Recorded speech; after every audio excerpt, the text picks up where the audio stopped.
Assalamualaikum warahmatullahi wabarakatuh. Perkenalkan, nama saya Itma Ana Nur Aisyah, Prodi Pendidikan Kimia dengan NIM 12420800818 dari kelas 4A. Pada kesempatan kali ini saya akan mempresentasikan materi tentang siklus air atau hidrologi dan siklus karbon sebagai pemenuhan tugas mata kuliah kimia lingkungan. Untuk itu, mari kita simak pembahasan berikutnya. Baik, pada slide pertama yaitu judul mengenai siklus air atau hidrologi dan siklus karbon. Slide selanjutnya, pada bagian pertama saya akan menjelaskan tentang siklus air atau siklus hidrologi. Siklus air adalah pergerakan air secara terus-menerus dari permukaan bumi ke atmosfer dan kembali lagi ke bumi. Proses ini terjadi melalui penguapan, pembentukan awan, dan turunnya hujan. Siklus air sangat penting karena menjaga ketersediaan air bagi seluruh makhluk hidup di bumi. Slide selanjutnya yaitu diagram siklus air, atau bisa dilihat ya di slide-nya itu tentang kayak proses terjadinya siklus air gitu. Nah, di sini tuh penjelasannya tuh dalam siklus air terdapat beberapa proses utama. Yang pertama adalah evaporasi, yaitu penguapan air dari laut, sungai, dan danau akibat panas matahari. Yang kedua ada transpirasi, yaitu penguapan air yang terjadi pada tumbuhan melalui daun. Yang ketiga adalah kondensasi, yaitu ketika uap air di atmosfer mendingin dan berubah menjadi butiran air dan membentuk awan. Keempat adalah presipitasi, yaitu turunnya air dari awan ke bumi dalam bentuk hujan. Kelima ada infiltrasi, yaitu ketika air hujan meresap ke dalam tanah dan menjadi air tanah.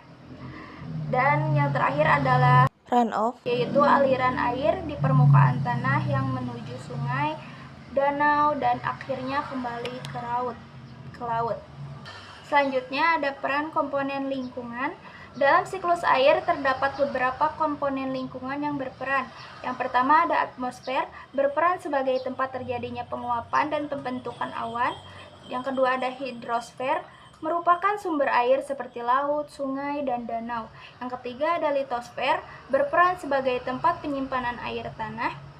Sedangkan biosfer yaitu makhluk hidup yang menggunakan air untuk kehidupan serta tumbuhan yang melakukan transpirasi.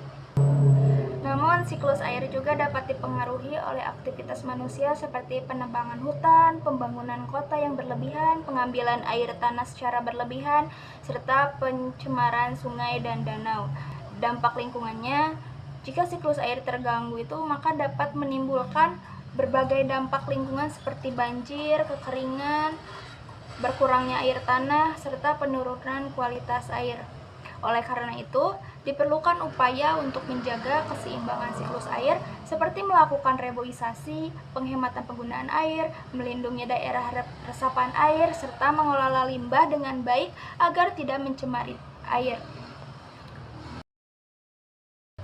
Selanjutnya saya akan menjelaskan tentang siklus karbon. Siklus karbon adalah proses perpindahan unsur karbon antara atmosfer, makhluk hidup, tanah, dan laut secara terus-menerus. Karbon sangat penting karena menjadi bagian dari senyawa organik yang menyusun makhluk hidup. Selanjutnya ada diagram proses siklus karbon. Nah, prosesnya itu pada proses siklus karbon dimulai dari karbon dioksida atau CO2 yang berada di atmosfer. Gas ini berasal dari berbagai sumber seperti respirasi makhluk hidup, pembakaran bahan bakar fosil, dan aktivitas industri. Selanjutnya, tumbuhan menyerap karbon dioksida melalui proses fotosintesis dengan bantuan cahaya matahari. Karbon tersebut digunakan tumbuhan untuk membuat makanan, dan dalam proses ini tumbuhan menghasilkan oksigen. Kemudian karbon berpindah ke hewan dan manusia melalui rantai makanan, yaitu ketika hewan atau manusia memakan tumbuhan atau organisme lain. Setelah itu, makhluk hidup melakukan respirasi atau pemanasan yang menghasilkan karbon dioksida dan melepaskan kembali ke atmosfer. Ketika tumbuhan dan hewan mati, Mikroorganisme akan menguraikan sisa-sisa organisme tersebut melalui proses dekomposisi sehingga karbon kembali ke tanah dan atmosfer.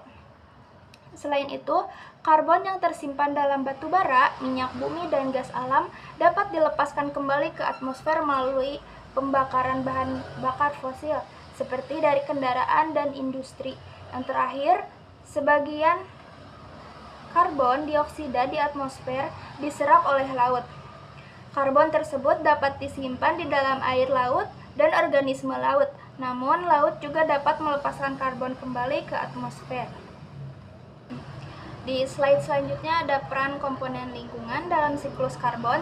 Terdapat beberapa komponen lingkungan. Yang pertama, atmosfer berfungsi sebagai tempat penyimpanan karbon dalam bentuk karbon dioksida.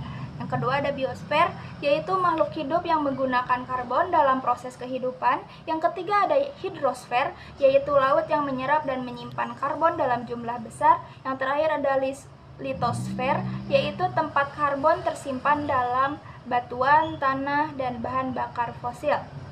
Selanjutnya, aktivitas manusia yang dapat mempengaruhi siklus karbon antara lain yaitu pembakaran bahan bakar fosil, penebangan hutan, aktivitas industri, serta penggunaan kendaraan bermotor. Hal tersebut dapat menyebabkan berbagai dampak lingkungan seperti pemanasan global, perubahan iklim, efek rumah kaca, serta pengasaman laut. Solusinya, untuk menjaga keseimbangan siklus karbon, beberapa upaya yang dapat dilakukan yaitu mengurangi penggunaan bahan bakar fosil, menggunakan energi terbarukan, melakukan reboisasi, serta mengurangi emisi karbon dari industri dan transportasi. Di slide terakhir ada kesimpulan. Siklus air dan siklus karbon merupakan bagian dari siklus biogeokimia yang penting untuk menjaga keseimbangan lingkungan dan kehidupan di bumi. Aktivitas manusia dapat mempengaruhi keseimbangan siklus tersebut, sehingga diperlukan upaya seperti menjaga hutan, menghemat sumber daya, dan mengurangi pencemaran agar lingkungan tetap terjaga. Sekian pemaparan materi tentang siklus air atau hidrologi dan siklus karbon dari saya. Mohon maaf atas segala kekurangannya. Terima kasih atas perhatiannya. Wassalamualaikum warahmatullahi wabarakatuh.